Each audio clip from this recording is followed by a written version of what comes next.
मंजू वर्मा, सह आचार्य, राजकीय कला महाविद्यालय सीकर। आज का अपना टॉपिक है सुभाष चंद्र बोस और उसके क्रांतिकारी विचार। भारतीय क्रांतिकारियों में नेताजी सुभाष चंद्र बोस का मुख्य स्थान है। सुभाष चंद्र बोस एक महान राजनीतिक नेता थे। गंभीर तथा उग्र देशभक्ति और भारत में ब्रिटिश शासन के प्रति तीक्ष्ण शत्रुता उनके व्यक्तित्व का सार थी। उनका जन्म 23 जनवरी 1897 में कटक में हुआ। सुभाष चंद्र बहुत तेज बुद्धि के व्यक्ति थे। उन्होंने 1920 में ICS की परीक्षा पास भी कर ली, परंतु अंग्रेजों की नौकरी नहीं की। उन्होंने अंग्रेजों की गुलामी की अपेक्षा अपने आप को भारत की मुक्ति के लिए लगा दिया। सुभाष चंद्र बोस ने लंदन से आते ही पहले गांधी जी के असहयोग आंदोलन में भाग लेने का विचार किया, परंतु उनको कुछ तसल्ली नहीं हुई। इसके बाद उन्होंने देशबंधु चित्तरंजन दास से भेंट की। देशबंधु चित्तरंजन दास इन दिनों राष्ट्रीय भावनाएं उत्पन्न करने के लिए एक पत्र निकाल रहे थे और उन्होंने एक राष्ट्रीय कॉलेज भी खोला। चित्तरंजन दास ने इस पत्र की सारी जिम्मेदारी सुभाष चंद्र बोस को दे दी। सुभाष चंद्र बोस ने इस समाचार पत्र द्वारा अपने क्रांतिकारी विचारों का पूरे जोर से प्रचार करना शुरू कर दिया। उन्होंने भारतीय स्वतंत्रता और अंग्रेजी साम्राज्यवाद के नाश के लिए खूब प्रचार प्रसार किया। इसलिए 1921 ईस्वी में उन्हें 6 महीने की कैद की सजा हुई। जेल से वापस आने के बाद सुभाष चंद्र बोस ने युवक दल को संगठित किया, जिसका उद्देश्य स्वराज्य प्राप्ति था। उन्होंने चित्तरंजन दास साथ मिलकर स्वराज्य पार्टी में कार्य किया। सुभाष चंद्र बोस महात्मा गांधी के विचारों से कभी सहमत नहीं हो सके। मतभेद साधन और लक्ष्य का था। महात्मा गांधी सदैव अपनी आत्मशक्ति की प्रेरणा से कार्य करते थे, जबकि सुभाष चंद्र बोस सदा बुद्धि एवं तर्क से चलते थे। गांधी के नेतृत्व में देश के स्वाधीनता संग्राम की गति से जब सुभाष चंद्र को बड़ी चिंता हुई तो वे भावी कार्यक्रम निश्चित करने के लिए विचार करने लगे और चित्तरंजन दास के रूप में उन्हें एक योग्य नेता प्राप्त हो गया। सुभाष चंद्र बोस की योग्यता, कार्यपटुता और संगठन क्षमता अद्वितीय थी। सरकार ने उन्हें अपनी ओर मिलाने का भरसक प्रयास किया, पर कुछ सफलता नहीं मिली। सुभाष चंद्र बोस की गतिविधियां आतंकित सरकार ने उन्हें खुला रखना मुनासिब न समझते हुए नज़रबंद करके 1925 में मांडले जेल भेज दिया। वास्तव में तिलक को छोड़कर अन्य किसी नेता ने इतना कष्ट सहन नहीं किया जितना कि सुभाष चंद्र बोस ने किया। सुभाष चंद्र बोस को समझौतावादी रवैया पसंद नहीं था। वे तो अपनी प्रकृति और अपनी प्रवृत्ति से विद्रोही थे। महात्मा गांधी के असहयोग आंदोलन में सुभाष चंद्र बोस को निष्ठा नहीं थी, तथापि उन्होंने इसमें सहयोग किया और जेल गए।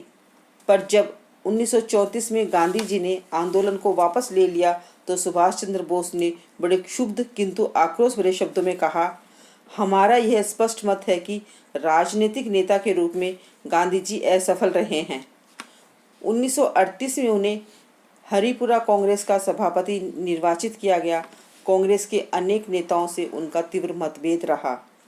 1939 में सुभाष चंद्र बोस का विरोध अपनी पराकाष्ठा पर पहुंच गया, लेकिन फिर भी उन्होंने डॉक्टर पट्टाभी सीतारामैया को परास्त कर कांग्रेस का सभापतित्व ग्रहण किया। सुभाष चंद्र बोस ने जोर से स्वतंत्रता का प्रचार करना शुरू कर दिया। उन्होंने कहा कि कांग्रेस को स्वतंत्रता प्राप्ति के लिए तिथि निश्चित कर देनी चाहिए। यदि ब्रिटिश सरकार उस समय तक स्वतंत्रता न दे तो हमें जोरदार आंदोलन करना चाहिए। सुभाष चंद्र बोस के इस विचारों से महात्मा गांधी सहमत नहीं थे।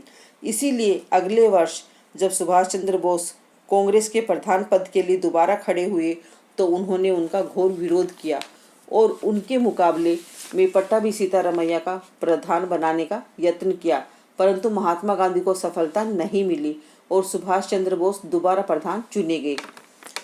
इसके बाद भी महात्मा गांधी का विरोध जारी रहा। अंत में तंग आकर सुभाष चंद्र बोस ने कांग्रेस को छोड़ दिया और अग्रगामी दल की नींव डाली। शीघ्र ही उनके झंडे के नीचे बहुत से नवयुवक सम्मिलित हो गए। सरकार ने, जो सुभाष चंद्र बोस की तरफ से निरंतर सशंकित रहती थी, उन्हें नजरबंद कर दिया। इस पर उन्होंने सरकार को चेतावनी भरा पत्र लिखा, मुझे मुक्त कर दीजिए, अन्यथा मैं जीवित रहने के से इनकार कर दूंगा। इस बात का निश्चय करना मेरे वश में है कि मैं जीवित रहूं या मर जाऊं। शहीदों का खून धर्म का बीज होता है। मुझे आज अवश्य मर जाना चाहिए, जिससे भारत स्वतंत्र और प्रतापी हो। अपने देशवासियों को मुझे यही कहना है, भूलना मत कि दास्ता मनुष्य के लिए सबसे पहला पाप है। इस पत्र का सरकार पर प्रभाव पड़ा। सुभाष चंद्र बोस के अनशन से उत्पन्न स्थिति और जबरदस्त जन आंदोलन के भय से उन्हें मुक्त कर दिया गया। एक राजनीतिक यथार्थवादी के रूप में सुभाष चंद्र बोस ने इस बात को भांप लिया कि राष्ट्र निर्माण केवल बातों से नहीं होता, बल्कि उसके लिए भारी त्याग और कष्ट सहने की आवश्यकता होती है। यदि देशवासियों के राजनीतिक स्वतंत्रता प्राप्त करनी है, तो इसके लिए उन्हें कांटों से भरे रास्ते पर चलना पड़ेगा, घोर कष्टों से जूझना पड़ेगा, बड़े से बड़ा बलिदान करना पड़ेगा। स्वाधीनता की प्राप्ति के लिए महान नैतिक तैयारियों की भी आवश्यकता होगी, क्योंकि नैतिक बल के अभाव में कष्ट सहने और त्याग करने की क्षमता नहीं आ सकती। वास्तव में सुभाष का मन पूर्ण स्वतंत्रता के लिए इतना अधीर था कि वे किसी भी ढीलमिल अथवा शिथिल नीति से को सहन नहीं कर सकते थे। उनकी दृष्टि में अहिंसा की नीति समयानुकूल नहीं थी। उन्हें यह कतई विश्वास नहीं था कि अहिंसा से भारत को स्वतंत्रता मिल सकती है। इसलिए कांग्रेस की रीति से निराश होकर सुभाष ने भारत से बाहर सैन्य संगठन किया और अस्त्र बल पर भारत को आजाद कराने का अभूतपूर्व संघर्ष छेड़ा। सुभाष चंद्र बोस यद्यपि गांधी जी के राजनीतिक विचारों के आलोचक थे, उन्हें गांधी की अहिंसावादी नीति में निष्ठा नहीं थी। वे गांधी की भांति राजनीतिक और नैतिक प्रश्नों से संयुक्त नहीं करते थे, परंतु उन्हें गांधी की तरह धर्म और राजनीति का बंधन स्वीकार नहीं था। पर व्यक्ति के रूप में गांधी जी के लिए उनके मन में बड़ी इज्जत थी। वे गांधी जी के दृढ़ चरित्र के प्रशंसक थे और उन्हें राष्ट्रपिता के नाम से संबोधित करते थे।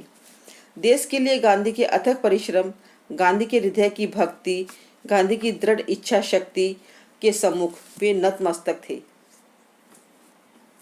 गांधी की रीति नीति से उन्हें चिढ़ होती थी, किंतु देश की आज़ादी के लिए गांधी की आवश्यकता को वे अनुभव करते थे।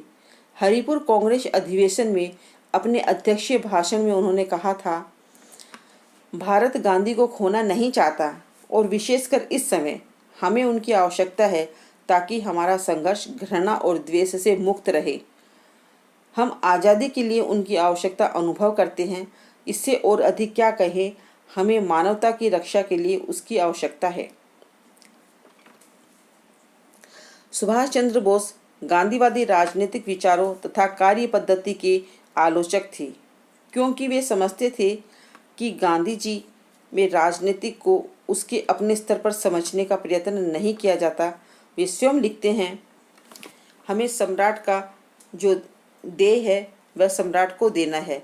अभिप्राय यह है कि जिस प्रकार ईसा मसीह ने कहा था कि मनुष्य को ईश्वर तथा सम्राट दोनों के प्रति अपने कर्तव्यों का पालन करना चाहिए, उसी प्रकार सुभाष चंद्र बोस चाहते थे कि मनुष्य को अपनी नैतिक तथा राजनीतिक दोनों ही प्रकार के दायित्वों को पूरा करना है।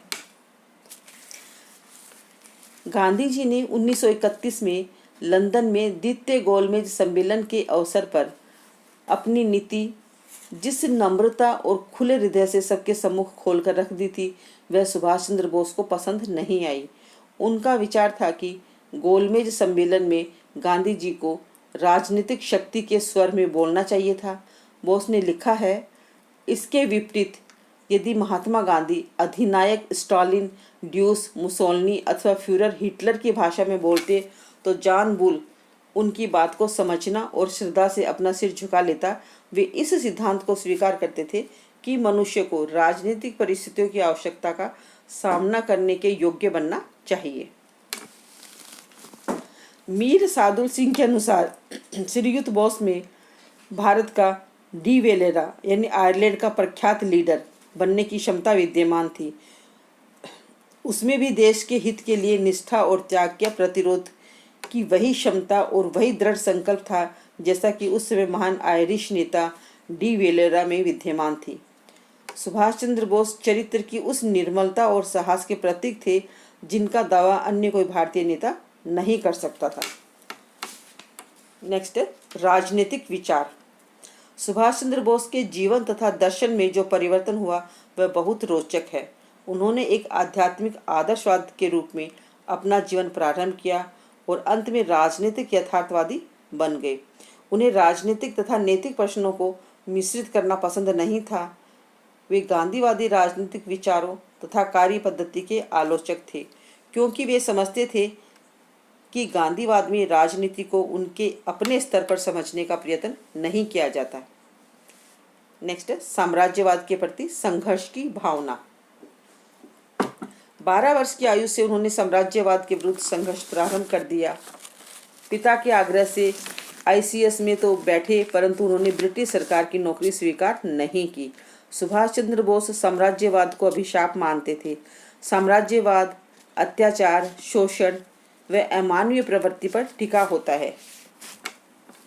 मानवीय अधिकारों का साम्राज्यवाद में कोई संघर्ष या स्थान नहीं होता है। इसलिए सुभाष चंद्र बोस साम्राज्यवाद के विरुद्ध संघर्ष करने के लिए एक शक्ति व चट्टान के रूप में खड़े हुए। जनरल मोहन सिंह लिखते हैं, सुभाष के लिए साम्राज्यवाद से दोस्ती करना संभव नहीं था, लेकिन भारत में साम्राज्यवादियों को खत्म करने के लिए सुभाष चंद्र बोस ने इटली, जर्मनी व जापान के साम्राज्यवादियों से मदद ली। नेक्स्ट है राष्ट्रवाद की भावना। सुभाष चंद्र बोस ने भारत की आज़ादी के लिए तन, मन और धन सभी कुछ न्यौछावर कर दिया। उनके महान त्याग और बलिदान के कारण ही जनता ने उन्हें नेताजी की उपाधि से सुशोभित किया। अपने दृढ़ संकल्प, अजय साहस, अपूर्व त्याग और अद्भुत शौर्य द्वारा उन्होंने अपनी मातृभूमि की स्वतंत्रता के लिए उससे दूर, बहुत दूर विदेश में बिना किसी साधन और सहायता के लिए विशाल संगठन करके संसार में कर्म साधना का एक आदर्श उपस्थित कर दिया। सुभाष चंद्र बोस ने घोषणा की कि स्वतंत्रता का मूल्य चुकाने के लिए अपना खून दे। जिन्होंने हमारे विरुद्ध हथियार उठाए हैं उनका उत्तर हथियारों से दिया जाए, ये हमारा कर्तव्य है। नेक्स्ट है सुभाष चंद्र बोस में फासिस्ट मनोवृत्ति थी या नहीं। सुभाष चंद्र बोस को राजनीतिक यथार्थवाद में विश्वास था। उनकी बुद्धि बहुत ही कुशाग्र थी।